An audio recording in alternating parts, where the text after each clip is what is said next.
This is a very, very serious situation, goes without saying. I want to send it now to 11 Alive reporter John Sherrick, who has been at Grady Hospital watching a stream of police officers come through there. John, a relief, I should say, when we did get the news that it was non-life threatening injuries. But what are you hearing there? Because even stable condition can be a pretty vague description of how officers are doing. Right, of course, stable means they're not getting better, they're not getting worse, they are stable. Now, we're hearing from the Henry County Police spokesperson that they were brought here in serious condition. And then we heard from the Henry County spokesperson for county government saying that as serious as the injuries and wounds appear to be, they are non-life-threatening wounds. So we are waiting and working to find out more about where things are with the officers who are being treated here at Grady Memorial Hospital. It was quite a scene earlier, about 2 hours ago, when Atlanta Police, Henry County Police, Georgia State Police, MARTA Police, every police agency you can think of from the city of Atlanta and DeKalb County, all rushing here to Grady Hospital. The streets around Grady Hospital were blocked while the officers were waiting for the ambulance to arrive with one of the officers. The other officer was brought here by helicopter. Some family members were here. I saw a law enforcement chaplain arrive to be here with family, I would think it's safe to say, as they wait for information. We've seen other family members outside the hospital on their cell phones. They're trying to get information. A couple who identified themselves as the parents-in-law of one of the officers said they're not able to find out any information, but that the officer's wife is with that officer. They described him as a military veteran who'd done 2 tours of duty for the Army in Afghanistan and Iraq.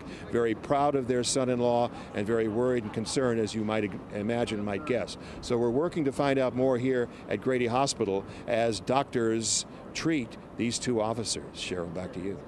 And John, I'm always struck by the officers who come as well. They are indeed a family. They're all a family, and we've been reporting that there, according to the GBI, 28 officer-involved shootings just since January 1st. So this is sadly not uncommon. Have you had a chance to talk to any of the officers, or what's the feeling among the law enforcement there?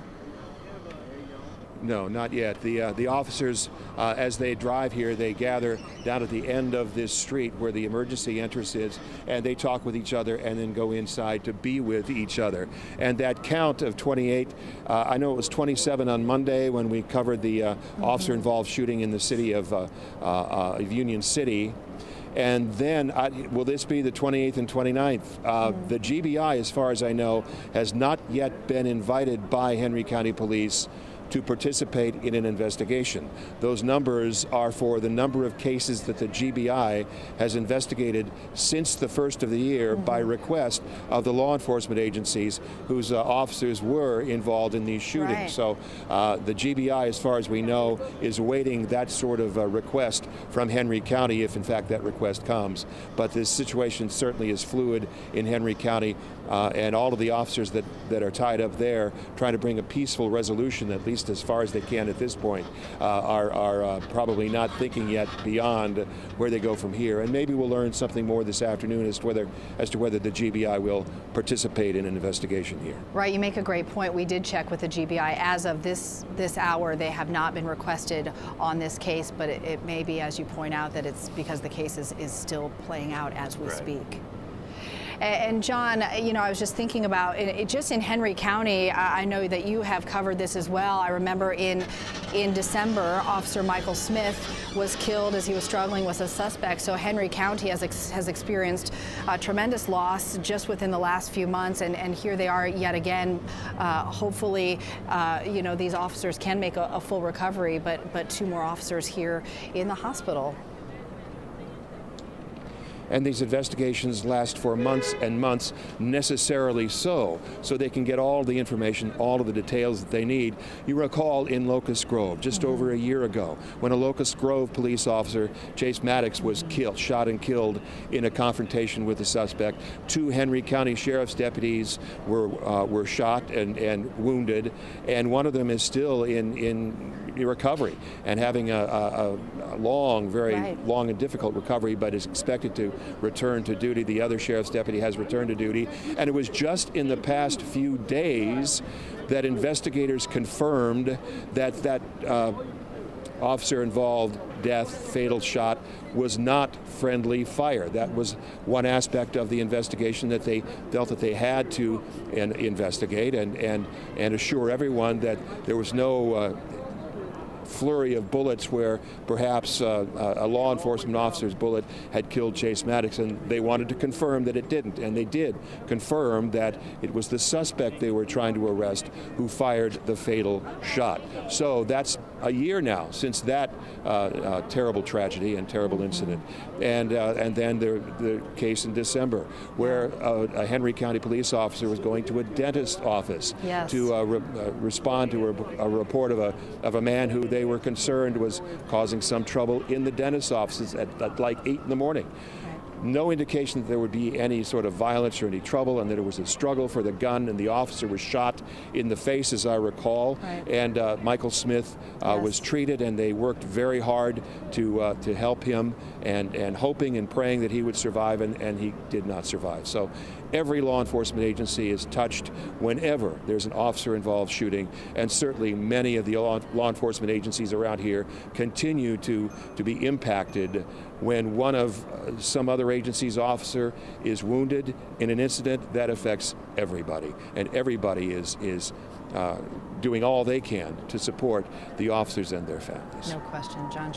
John, hey, Crash Clark here. Look, I understand whenever we deal with traffic situations and a lifelike helicopter is dispatched, we know sometimes that the injuries can be quite severe. I know you've got the report from Grady that both officers were stable, and as you mentioned, that means they're not getting better, they're not getting worse. Have you heard anything from Grady about any of the officers possibly being rushed into any type of a surgery or anything like that? No details like that yet, Crash. And of course, some of that information will come out later, but because of HIPAA laws, federal HIPAA laws, privacy laws, they don't release a lot of that information like they did maybe a few years ago for concerned family and friends who want to know. So right now, we don't have those kinds of details as to how the doctors are treating the officers, just that they are here being treated. And according to one county official, they are in serious condition. According to a police spokesman, they are in serious condition and perhaps non-life-threatening medical wounds that are being treated now. So exactly how the doctors are treating them, whether there are surgeries involved, we may know more about that as the afternoon goes on. All right, John Sherrick, live at Grady Memorial Hospital. I'm going to let you go. I know you need to gather some more information, but I just want to reiterate one point that John made, that he was able to talk to the mother and father-in-law of one of the officers who was shot. They tell us he is a military veteran, an Army veteran, 2 tours of duty, and they did say that his wife is with him, so she's been able to get to the hospital, and they are together. John Sherrick will continue to gather information there at Grady Hospital, where 2 Henry County police officers are being treated. Back live out now to the scene in Henry County that is still playing out. The initial call came in at 10:46 when a woman went to check on her sister in a home. She had not heard from her for a while, opened the garage door, saw blood in the garage, and called 911. That was at 10:46. And at 1:19, we still have a man with a weapon inside that house, and family tells us there's a teenage boy, 15-year-old, in that house with a weapon at times to his head, and a pregnant woman. Henry County also tells us there could be a 3rd person inside that house. We're told the suspect is in communication via text message with family members outside of that home. We do have some sound we want to share with you from a neighbor. Right now, people in that area, Eagle Ridge subdivision, are being held in the outskirts of the subdivision for their safety, and we've been talking to some people who are there close by. I actually have live footage from our ringer that I have on my doorbell. It's a doorbell ring. And it went off when I was in Marietta. And I looked at it and I was like, that looks like my street before I even knew about what was going on with the news. I said, it looks like my street. And I up and by golly it is. So I called the newsroom. I was like, oh my God, I have a live feed from my ring. Yeah, very, oh my God, yes. But it's the street, our street is so super quiet. It's very, very quiet. So for this to be going on, it's amazing. Wow. And I pray for the officer. Is it one or two? I thought I heard two. Yeah, it's two officers. So my prayers do deeply go out for them. But it was shocking because, like I said, my street is very, very, very quiet. Eagles Ridge subdivision is like so many subdivisions in metro Atlanta. This is about 30 miles south of Midtown Atlanta in Henry County. Hundreds and hundreds of homes, and this is a time of year as people are on spring break. There are a lot of families and children around. So she is one of many who are being held outside of the neighborhood as police do their work and try to get these family members out of this home safely, try to talk down this man with a gun. Again, I wanted to share some information that we got directly from a woman who says she's the cousin of one of the people inside that house. She says the woman inside the house is 39 years old, pregnant, due to deliver a child any day now. And she says the man with a gun inside that house is the father of that unborn child. She also tells us there's a 15-year-old inside the home with a suspect. Henry County says there's potentially a third person inside, but they can't confirm that quite yet. What we do know is there are people inside that home and they are in danger. Latasha Givens is also in Henry County for us.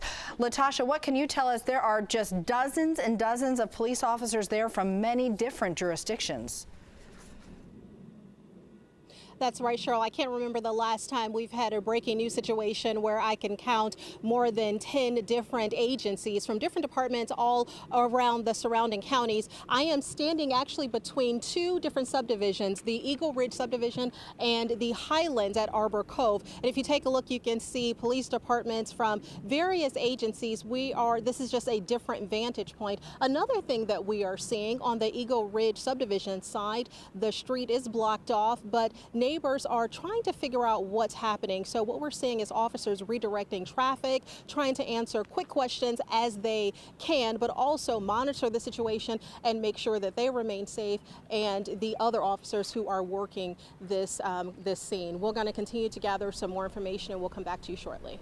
All right, I keep thinking about Latasha, the family members, the people whose loved ones are inside that house, and they know that they are inside the house with someone who is accused of shooting two officers, and it is a tenuous, dangerous situation. And here they sit almost 2.5 hours after that first call and just waiting to know if their loved ones are going to be okay, and thinking about what the people inside the house are going through right now. Latasha, I know there are a lot of people near you that will know this family and know the people involved, and it's just unsettling and worrisome for everyone in that area who never expected to come home on a Thursday afternoon to this playing out in their neighborhood. That's right, Cheryl. And you can actually feel that energy. Other situations, sometimes something tragic has already happened. In this situation, we're hoping for the best, but we don't know what is going to happen. So as officers are here investigating, you have people who live here who are wondering what's going to happen as well. Mm-hmm. So that is definitely nerve-wracking for everyone here at the scene. All right, we do know there is a medical helicopter and an ambulance in that neighborhood on standby in case they are needed. We hope that neither are needed. Crash Clark joining us.